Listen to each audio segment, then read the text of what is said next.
Welcome back to In the Midst. Today, we're going to talk about 5 practical ways you can be an encouragement and a blessing to your family.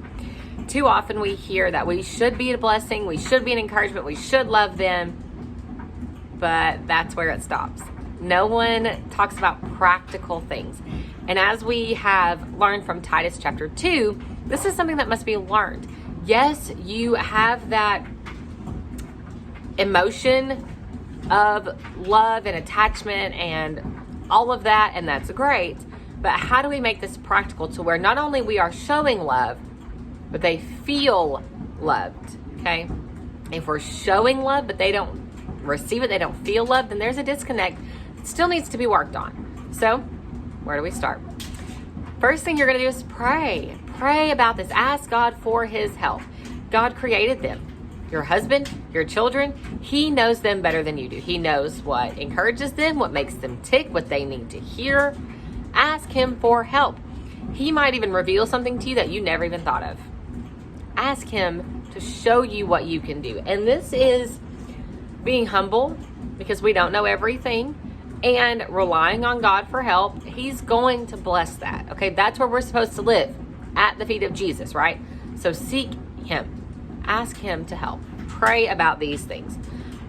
Secondly is love languages. It's something that gets a lot of controversy, at least on my Instagram page it does.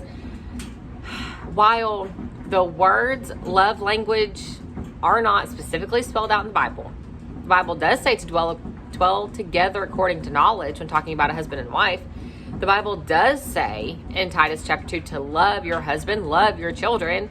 So learn how to do that. So what is that? The first thing, so the 5 love languages, it goes through 5 things. It talks about physical touch. This might be a hug, a pat on the back.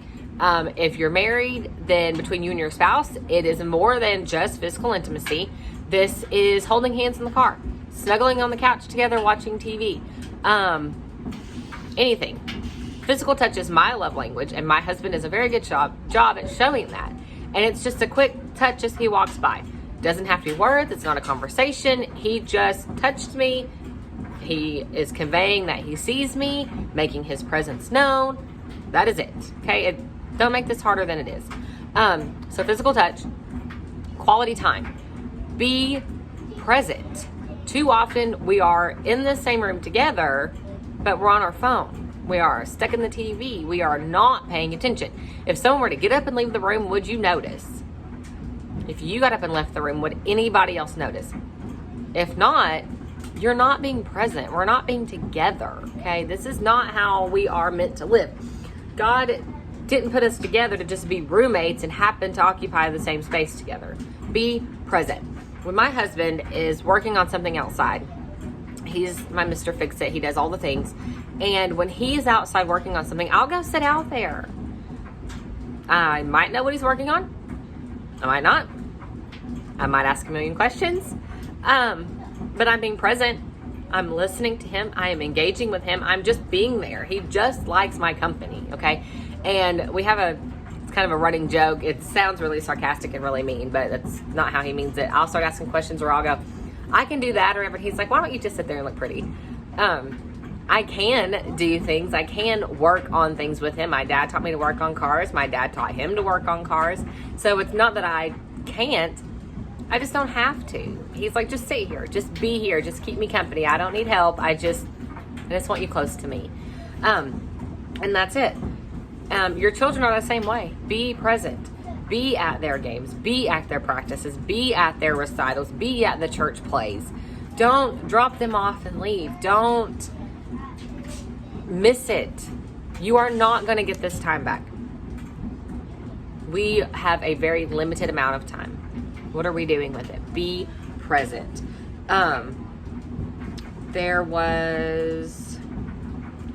Cook together.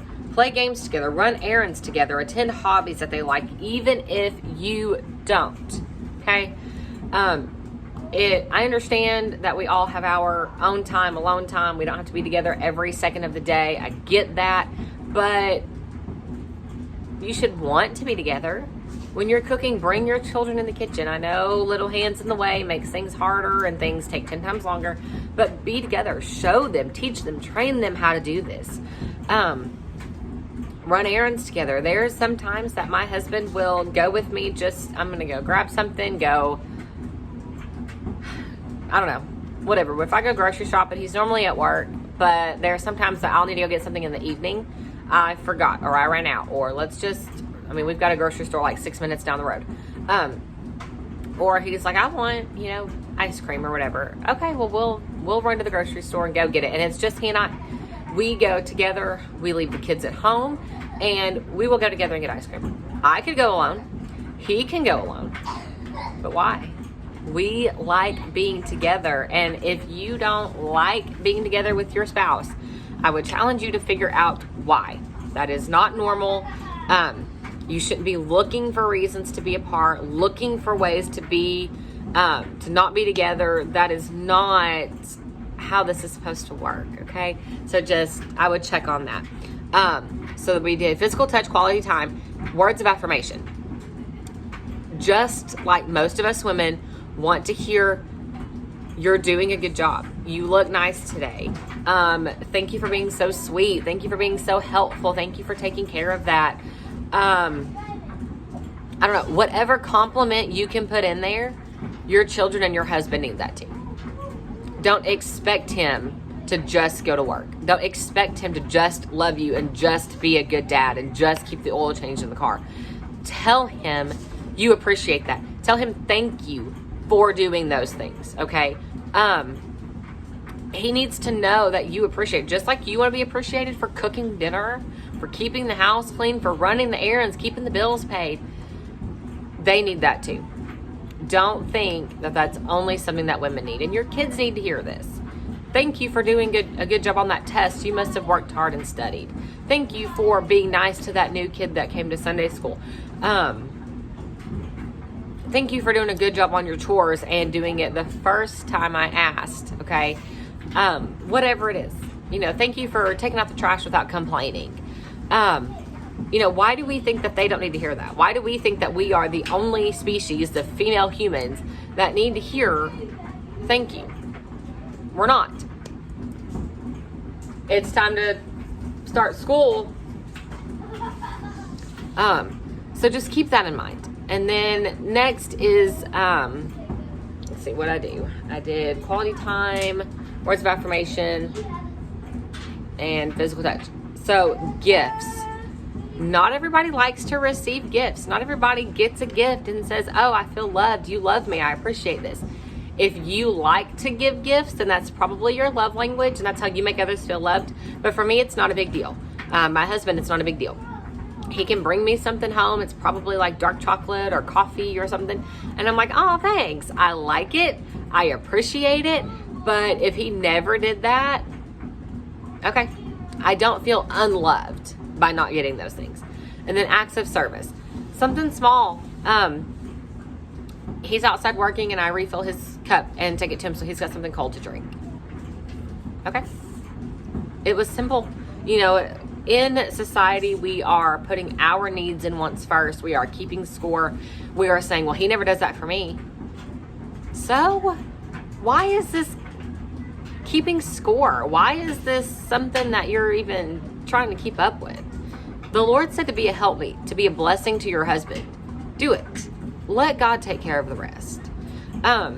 This is not something for you to say, he's a grown man. If he wants a drink, he can go get it. Yeah, he can, but so go do it.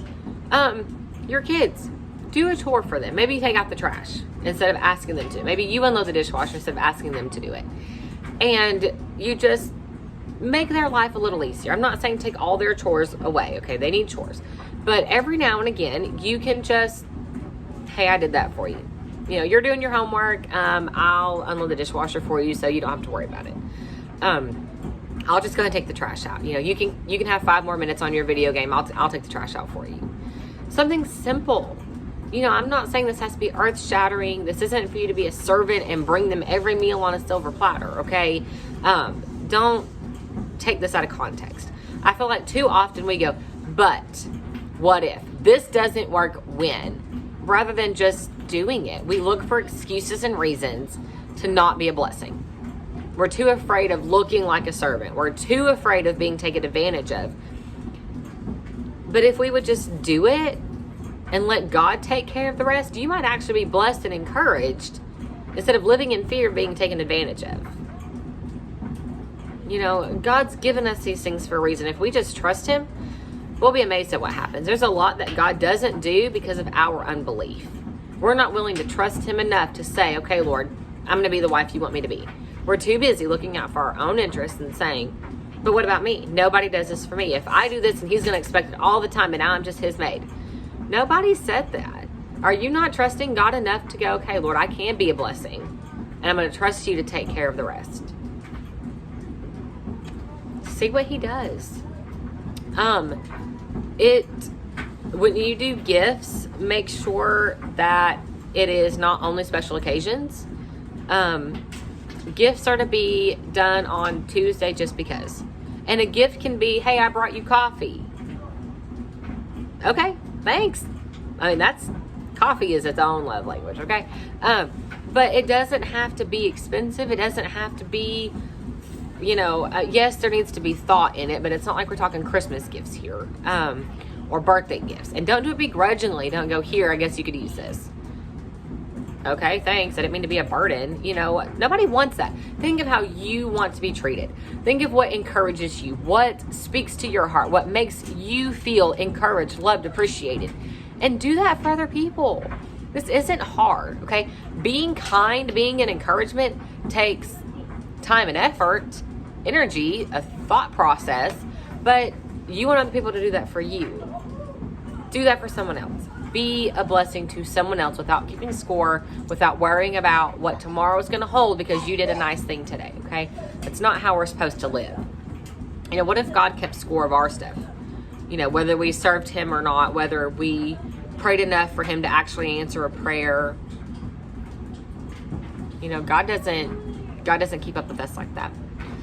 Third, ask them if there's anything that you can do for them. Just ask. This shows them that you see the things that they have to do, that you see them, that you have time for them. Too often, like I said today, we don't have time for our kids and our husband, and that's just not okay. They just need to know that you care. Leave notes for them. I usually use sticky notes, little Post-it notes, and they stick really well to the steering wheel of my husband's work van. And I'll write a little note for him to see in the morning. Just, love you, hope you're having a good day. Thank you for working so hard for us. Thank you for coming home to us. Thank you for being such a good dad and a good husband. Thank you for loving me. Thank you for letting me go get Dunkin' more than once a week, or whatever. Thank you for letting me stay home and homeschool our children. Thank you for trusting me with the budget to go grocery shopping. Thank you for trusting me to, pay the bills. My husband's not a dictator. He's not, controlling. And it makes things a little easier. But even if he were, I have to trust the Lord. You can find something to be thankful for and tell your spouse that you're thankful for it. I use this little board right here for his welcome home notes. Welcome home. So glad you're back home with us. Hope you had a good day. Thank you for working hard for us. We really missed you today. Love your family. It literally takes like 90 seconds to write that out. And it's just time. It's just a thought. It's just taking the time to show him that I care and that I am really glad that he came home. Your husband doesn't have to come home after work. He could be lying to you. He could say, I'm working late, but he's golfing or drinking with the guys or having an affair or whatever. Don't think that just because you're married, he has to come home to you. He should. And by God's standards, yes, this is the right thing. This is what's happening. But he could make sinful choices. Be thankful he's not making those sinful choices, okay? Just your kids, the same thing. I'm glad to be your mom. When's the last time you told your kids that you were thankful for them as the little people they are, that they've been entrusted to you? Too often we tell other people, thank you. Thank you for this. Thank you for bagging my groceries. Thank you for, handing me your buggy as I walked in the store. But we won't even tell our husband, thank you for going to work. We won't tell our kids, thank you for doing their chores because it's expected. if you want to talk about expectations, if you're a mom and a wife, you're expected to cook, clean, take care of your family, make sure the homework's done, everybody's got clean clothes. But you still want to hear a thank you for that. Don't put those expectations out there and then not be thankful for them. Okay? This isn't, I don't know if I'm even conveying this clearly or not, but be thankful. If you look in Ephesians 5, before God gets into submitting yourselves unto one another in the fear of the Lord, wives submit to your husbands, husbands love your wives. If you back up and look before that, the Bible tells us to give thanks in all things and to be filled with the Holy Spirit. If we're not filled with the Holy Spirit, walking in the Holy Spirit, living in obedience to Him, having faith in God, we're not going to be thankful, and then you are not going to be the wife that you're supposed to be. You're not going to be the mom that you're supposed to be. It begins with walking with God and being grateful. Be a grateful person. For your kids, I bought little decorative boxes from Hobby Lobby, and I use not Post-it, not like sticky notes, just little pieces of paper. They're notes, it's like a little stack of notes in a plastic thing. They're not sticky, that way they don't stick together. And I write them notes. Sometimes it's school related, and we're gonna have pajama day, or you get to skip one subject today, or we're gonna go outside and do whatever. You get to pick dinner today, or we're gonna have dessert for lunch. We're gonna do a half day today. We're gonna whatever. And then sometimes it is just an encouragement and reminder to do your best. And you're doing so good in school. I'm so proud of you. Keep up the good work. Your kids need to hear these things. They need to know that you see their hard efforts. They need to know that you see their hard work. Because if you're a child, even as an adult, it's hard. But if you're working really hard and no one sees it, no one says thank you, no one's appreciative, we go, why am I even doing this? Nobody cares. So they quit. It's not something we want our kids to do, is to quit because they think they're unseen. And then speak life. Too often mistakes are made. Our kids do something kids do because they're kids, and they make a mistake. They spill something, they forget to do something, and we really just beat them up over it. We nag, we yell, we belittle. We're like, gosh, why are you being so stupid? I can't believe you did this. You're speaking to your children that way. You're speaking to your husband that way. That's terrible, okay? Speak life. When you make a mistake, you don't want everybody to point it out. You don't need 7 people to tell you how terrible of a thing that you did and how bad it was that you forgot. You know it was a bad mistake. You know it was something that, was kind of a big deal. We beat ourselves up. Your kids beat themselves up. They don't need you to do it too. They need you to be loving. Your husband needs you to be loving. And come alongside them and say, hey, I know that was kind of a big deal, and I know you messed up, and I know you feel really bad about it, but it's going to be okay. It's not the end of the world. We can fix this. Mistakes happen. We're going to pick up. We're going to move on. This is how we fix it. This is the next step. Because they're going to make mistakes. You are going to make mistakes. And living in that shame doesn't do anybody any good. What if the shame of our sin, God just kept bringing up, and we never got to live over it? Satan does that. He is the accuser of the brethren, but God says, for those that are in Christ Jesus, there is no condemnation. Okay? Stop condemning your family and making them feel bad over simple mistakes. It can be fixed. Speak life into your family, okay? They need to know that you still love them. Your love is not based on their performance. They need to know that you've made mistakes too, that this can be fixed. You're going to be with them, help them fix it, that it's not a big deal. You're not mad at them. They're not bad people for forgetting these things, okay? This doesn't change your relationship with them. It doesn't change their character as a person. Who they are as a person is not based on the things that they do. So your kids need to know that. Be an encouragement. Speak life. So 5 simple tips to speak encouragement, speak life, to love your family. Know their love language and love them accordingly. Speak life. Ask them if there's anything that you can help them with. Pray about it. Ask God to help you with these things. And then,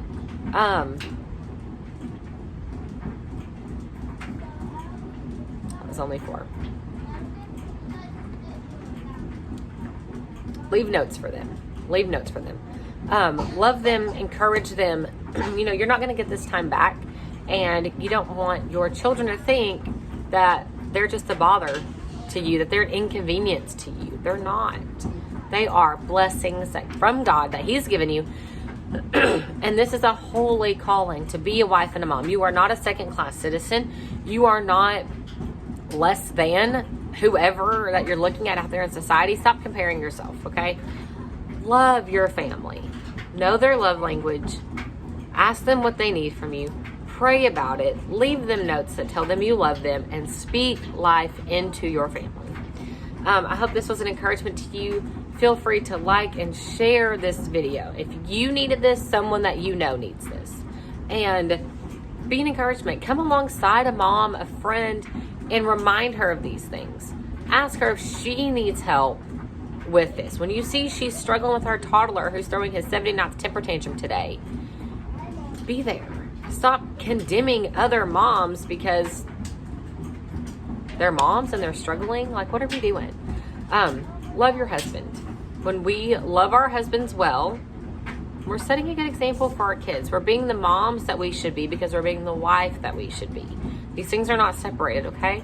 So, until next time, stay in the Word, stay close to the shepherd, and let Him lead you in paths of righteousness.